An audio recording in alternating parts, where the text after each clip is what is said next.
Caitlin Clark has been spotted at the Kansas City Chiefs game with none other than Taylor Swift.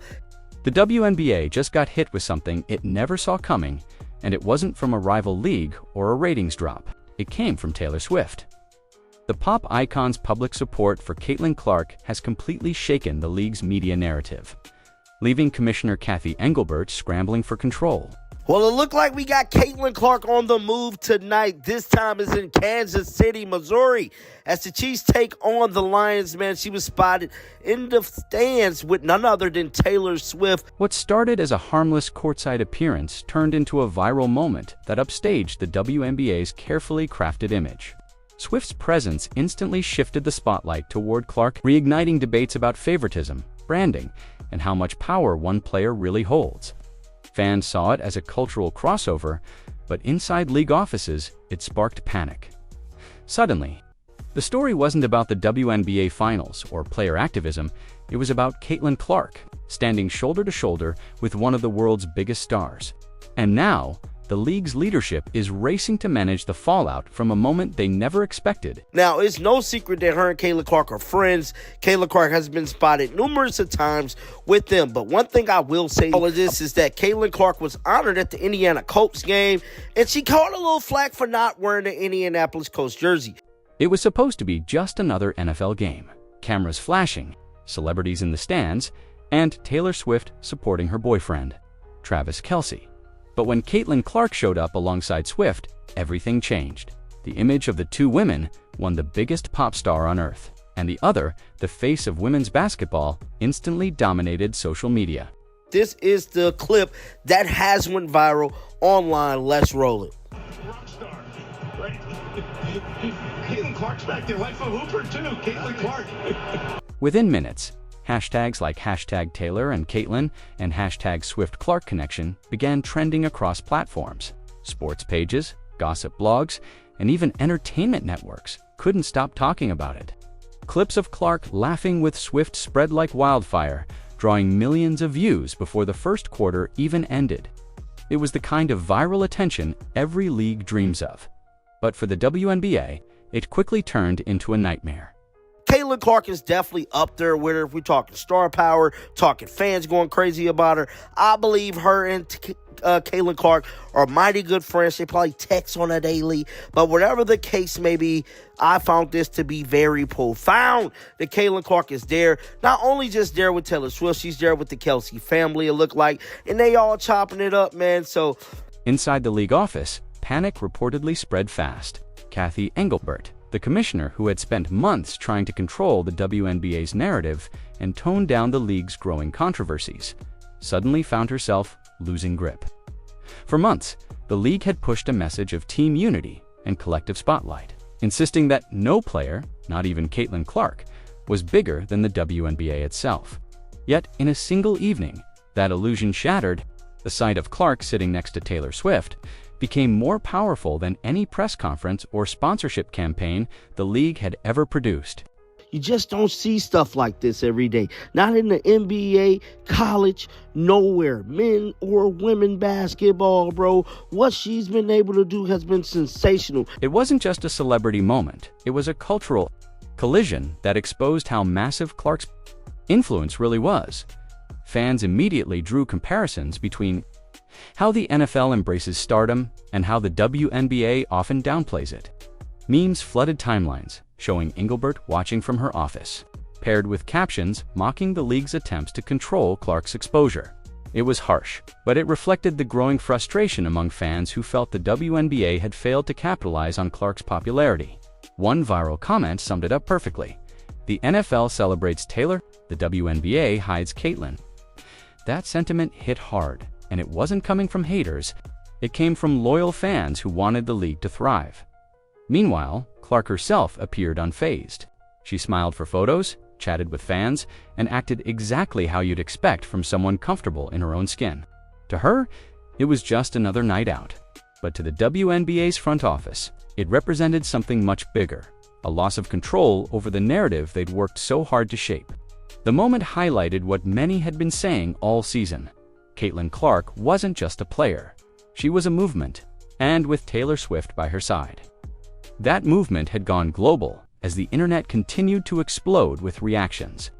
The WNBA's PR team scrambled to decide how to respond. Should they embrace the moment or ignore it completely? Their hesitation spoke volumes, because deep down, they knew this wasn't just a photo. It was the start of a new power dynamic that no one in the league office was ready to face. The viral storm surrounding Caitlin Clark and Taylor Swift hit the WNBA like an earthquake, and Cathy Engelbert was right in the middle of it. For months, the commissioner had been carefully managing the league's narrative, promoting equality, emphasizing team-first messaging, and trying to downplay the growing perception that Clark was single-handedly carrying the WNBA's popularity. But when those images of Clark sitting next to Swift exploded online, every ounce of control Engelbert thought she had vanished overnight. The moment wasn't about the league anymore. It was about one player and one superstar, creating headlines far beyond anything the WNBA's marketing team could have planned. Behind the scenes, insiders described Engelbert's reaction as immediate panic. PR teams were summoned for emergency calls. Analysts were instructed to monitor social sentiment. It wasn't that the league disliked attention, it was that the attention didn't come from them. For years, the WNBA had fought to control its image as a collective sisterhood rather than a celebrity-driven spectacle. Yet now, thanks to Taylor Swift's casual night out, Caitlin Clark had become bigger than the WNBA itself. Every headline read, "Some version of Taylor Swift supports Caitlin Clark." Not Taylor Swift supports the WNBA. That distinction infuriated Engelbert and terrified league executives. The problem ran deeper than ego. Sponsors who had previously negotiated league-wide deals were suddenly inquiring about individual collaborations with Clark instead. Marketing teams realized that every time the WNBA tried to promote multiple stars, fans only cared about one name, Caitlin. Engelbert had built her leadership strategy around shared growth, but the data didn't lie. Clark was the reason people were watching, the reason merchandise sales were up, and now, the reason Taylor Swift was sitting courtside. It was undeniable the spotlight wasn't shared. It was hers alone. Media coverage only made things worse. Commentators began openly speculating that the WNBA was uncomfortable with Clark's popularity because it threatened the old guard of players and executives. Clips resurfaced from past interviews where players seemed dismissive of Clark's rise, fueling online debates about jealousy and favoritism. Engelbert's attempts to issue neutral statements about the incident came across as tone-deaf. Fans saw through the carefully worded press releases and accused the commissioner of trying to suppress Clark's influence. The backlash reached its peak when one journalist bluntly tweeted, "Caitlin Clark didn't need the WNBA. The WNBA needed her, and still does." That post gained millions of views in less than a day. Engelbert's PR team debated whether to respond, but ultimately stayed silent, knowing any comment would only amplify the story by the next morning. The league's internal communications were in disarray. Staffers were instructed to avoid mentioning Taylor Swift publicly, but it was already too late. The narrative had escaped their control. Cathy Engelbert's biggest fear had come true. The WNBA was no longer the center of attention. Caitlin Clark was, and no league statement could undo that reality. Once the photos and clips of Caitlin Clark sitting beside Taylor Swift hit every major outlet, the story spiraled beyond sports. Entertainment magazines, music blogs, and even political commentators jumped in to dissect what it all meant. Some celebrated it as a powerful crossover between pop culture and women's sports, while others saw it as proof that the WNBA's internal strategy was failing. Headlines that should have celebrated the league's growth instead turned into criticism of its leadership. Taylor Swift lifts Caitlin Clark higher than the WNBA ever could read, one viral tweet with over 2 million impressions. The message was clear. Fans weren't mad at the moment. They were mad at how the league had mishandled its biggest star. Cathy Engelbert's silence became its own story. She avoided the press entirely, reportedly instructing her media team to stay out of the chaos. But that move only made things worse. Journalists began asking why the commissioner of the WNBA wouldn't celebrate such a massive cultural moment. To outsiders, her quietness felt like resentment, as if she didn't want Clark to get more shine than the league itself. The perception of insecurity within the WNBA leadership became the new narrative, one that painted Engelbert as a cautious, image-obsessed executive incapable of embracing the organic. Buzz surrounding her players, the controversy grew louder when several former athletes weighed in. One retired WNBA veteran said during a podcast, "You can't script this kind of exposure." Taylor Swift just gave the league a free spotlight, and instead of riding that wave, they're panicking over who's in the picture. That clip went viral, sparking thousands of comments criticizing the WNBA's leadership for being too corporate and afraid of individuality. Even sports analysts from ESPN and Fox Sports joined the conversation, accusing Engelbert of failing to capitalize on the one thing every commissioner dreams of: spontaneous viral relevance. Meanwhile, Clark's popularity skyrocketed even higher. Her social media followers surged overnight, and her jersey sales spiked by thousands of %. Every post she made, even a simple photo captioned "Great game tonight," racked up engagement numbers that dwarfed the official WNBA account. The sponsors noticed. Several brands reportedly contacted Clark's management team about solo deals, bypassing the league entirely. That revelation fueled another round of headlines, questioning whether Clark's brand had officially outgrown the Ian Buzz control dot. By the end of the week, the story had transformed from a viral photo into a full-blown media reckoning. Every sports talk show, blog, and YouTube commentator was dissecting the league's missteps. Engelbert's carefully built PRimage.com, strategic and in control, was crumbling in real time, and the irony was hard to ignore. The WNBA had spent months trying to craft a narrative about collective growth, but one photo of Caitlin Clark and Taylor Swift had done more for women's basketball than years of marketing ever could. The league's biggest weakness had finally been exposed. It didn't know how to handle real, unfiltered fame. As the viral wave grew, Hollywood couldn't resist jumping into the story. Entertainment outlets that normally ignored women's sports suddenly flooded timelines with clips of Caitlin Clark and Taylor Swift side by side. TMZ, Variety, and People magazine ran headlines about America's new power duo, late night hosts cracked jokes about the crossover no one saw coming. What should have been a dream PR moment for the WNBA was now being led by entertainment media instead of the league's own marketing team. For a league desperate to go mainstream, this should have been a goldmine. But instead of embracing the spotlight, insiders say the WNBA front office was scrambling behind closed doors. Trying to figure out how to control the narrative before it got out of hand, Cathy Engelbert reportedly held an emergency meeting with her senior staff. Sources described the atmosphere as tense. The league's communications team debated whether to issue a statement congratulating Clark on the viral moment, or to stay silent and avoid fueling speculation that the WNBA favored one player. Engelbert ultimately chose silence, a decision that backfired spectacularly.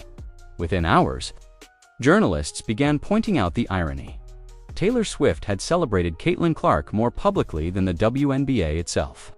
Fans saw it as proof that the league wasn't supporting its biggest star, and social media wasted no time turning that idea into fuel for outrage. The cultural momentum only accelerated. Taylor Swift's fanbase, the Swifties, began engaging with Caitlin Clark content across platforms, introducing millions of non-sports fans to women's basketball for the first time. Clips of Clark's highlights, especially her deep three-pointers, started trending alongside Swift's music videos. Even NFL analysts mentioned Clark during game coverage, joking that she upstaged Kels for a night. Suddenly, Caitlin Clark wasn't just a basketball star, she was a cultural icon crossing industries. But for Cathy Engelbert, this was the nightmare scenario. The league's control over its own narrative was slipping through its fingers. The WNBA had spent the season fighting accusations of favoritism and internal division. Now, the optics looked worse than ever. By ignoring the Swift moment, the league appeared bitter and ungrateful. Commentators called it the biggest missed opportunity in sports marketing history. Fans openly questioned whether Engelbert and her team understood how to handle fame in the modern era. Taylor Swift gave you free promotion, one viral post read, and you didn't even say thank you. Sponsors noticed too. Executives from major brands reached out privately, asking why the WNBA wasn't amplifying the biggest crossover event in its history. When Engelbert's office responded with corporate talking points about maintaining professionalism, those same sponsors began reaching out to Clark's representatives directly. The message was clear. The spotlight had shifted, and the WNBA wasn't driving it anymore. The league's attempt to stay neutral had backfired completely, and Cathy Engelbert's silence had become louder than any statement she could have made. As the silence from the WNBA dragged on, fans decided to take matters into their own hands. What started as playful memes mocking Cathy Engelbert's lack of reaction quickly turned into a full-blown online revolt. Twitter, TikTok, and Reddit were flooded with posts comparing how the NFL and NBA would have embraced the same viral crossover. If this happened in the NBA, they'd be selling Taylor Swift x Caitlin Clark jerseys by now, one fan wrote. Others accused the league of jealousy and tone deafness, arguing that Engelbert's refusal to celebrate Clark's moment exposed deep insecurities within WNBA leadership. The idea that the league was intentionally downplaying Clark's popularity became the dominant narrative online, and there was nothing the commissioner's team could do to stop it. Swift's massive fandom, the Swifties, poured gasoline on the fire.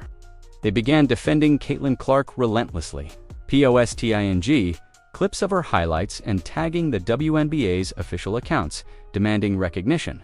"If you can't support your own star, we will." One viral post read, racking up over 500,000 likes. The crossover between sports fans and pop culture enthusiasts created a wave of energy unlike anything the WNBA had seen before, and the league was completely unprepared to handle it. Swift's influence had turned Clark into a household name among people who didn't even follow basketball.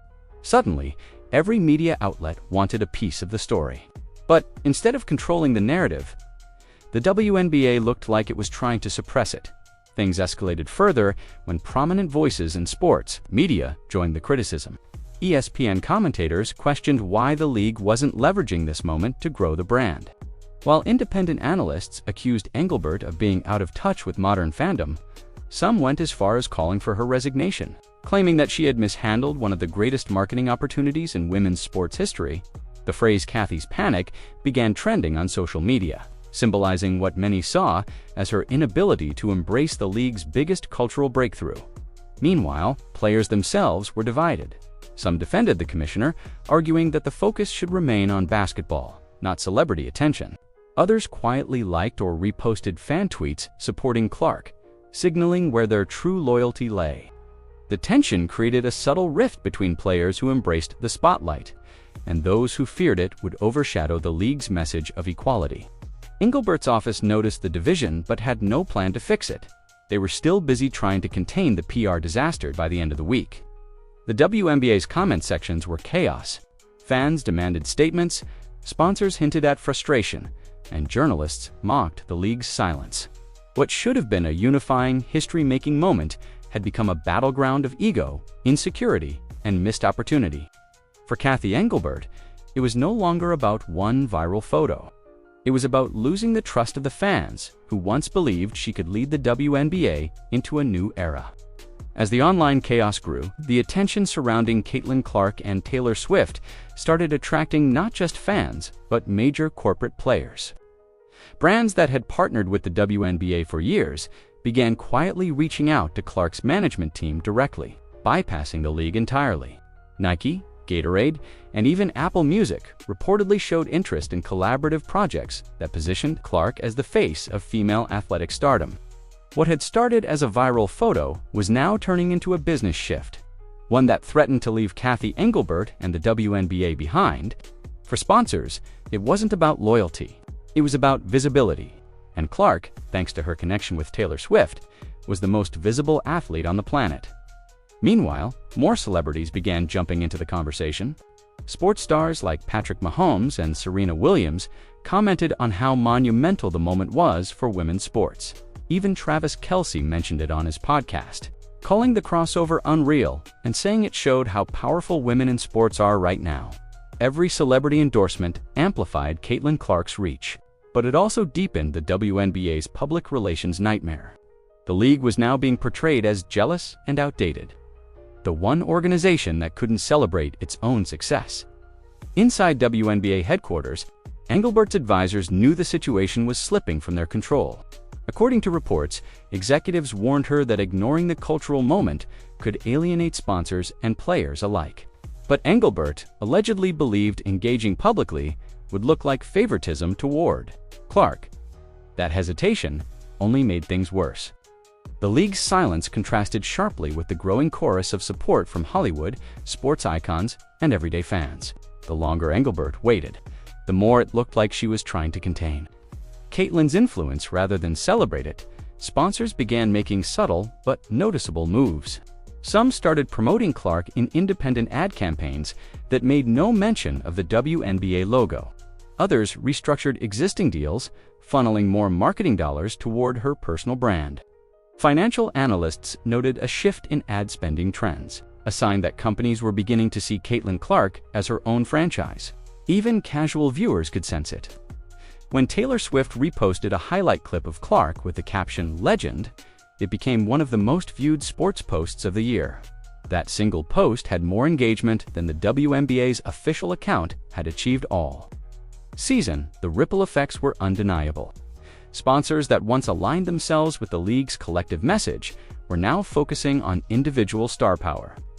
Engelbert's entire branding philosophy, that the WNBA's strength came from unity, not celebrity, was crumbling before her eyes.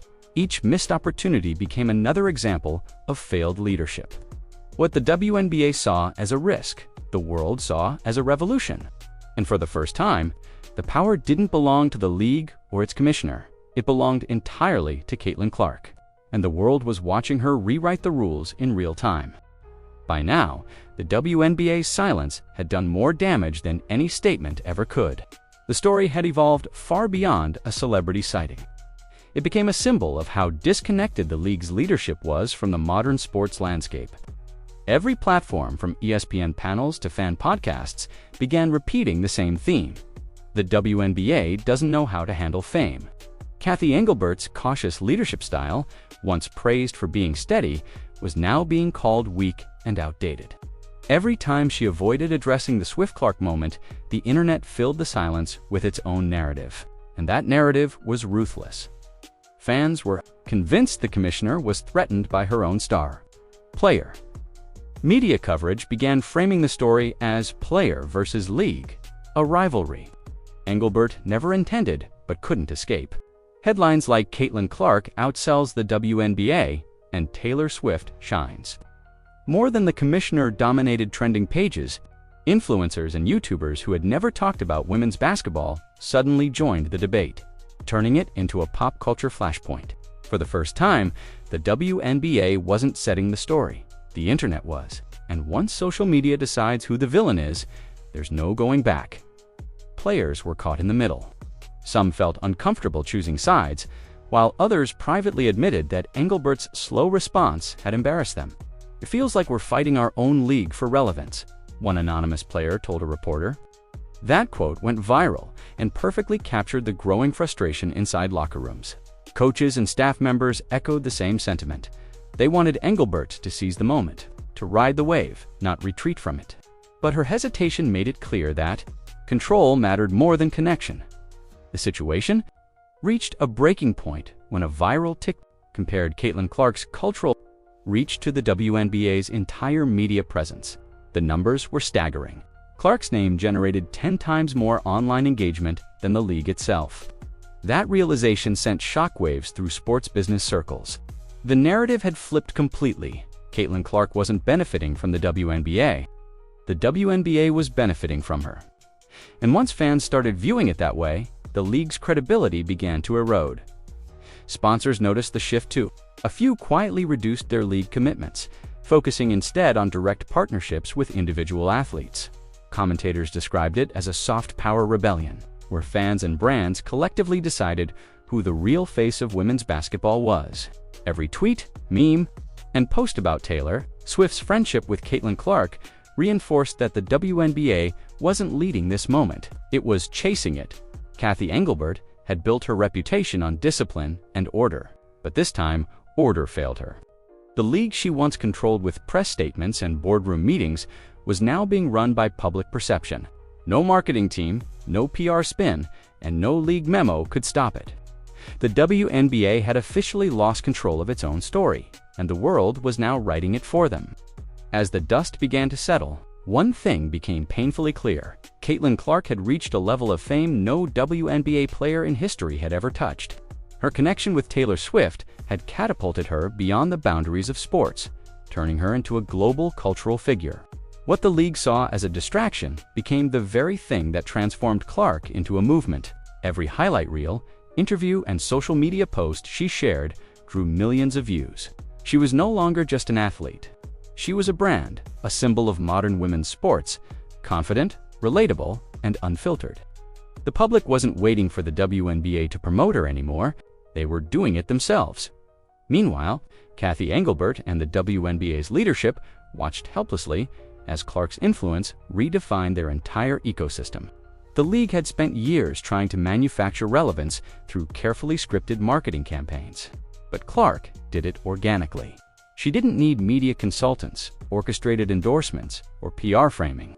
One Night with Taylor Swift did more for the league's exposure than years of corporate strategy. Even Engelbert's closest advisors privately admitted that Caitlin had achieved what no commissioner could. She made people care. Sponsors that once invested in the WNBA as a collective were now writing blank checks to Clark directly. She became the face of a new era in women's sports, one where authenticity, charisma, and viral connection mattered more than institutional messaging. Networks competed for her appearances, journalists camped outside her games, and international fan bases grew overnight. From Hong Kong to London, people who had never watched a WNBA game suddenly knew Caitlin Clark's name. The irony was brutal the very moment Engelbert feared would overshadow the league had instead revived it. But Clark's rise also exposed the deep flaws within the WNBA's leadership model. The league's attempt to suppress individuality had backfired completely. Fans now demanded more transparency, more celebration of stars, and less corporate control. Commentators compared the situation to the early days of the NBA, when players like Magic Johnson and Michael Jordan transformed basketball into a global spectacle by becoming bigger than the league itself. Caitlin Clark had done the same, but faster, and with a fan base that extended far beyond sports.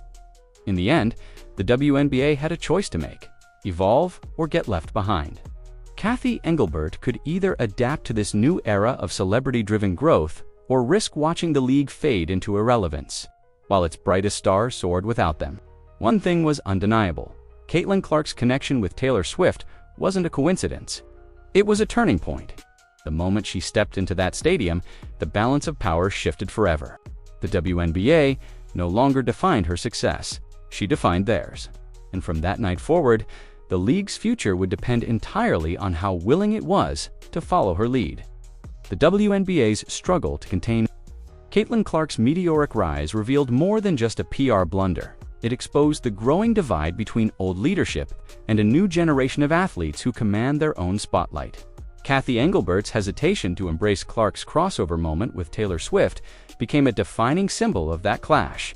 What was meant to be a lighthearted celebrity appearance instead reshaped the league's entire identity. Fans, sponsors, and media made it clear: the era of controlled narratives is over.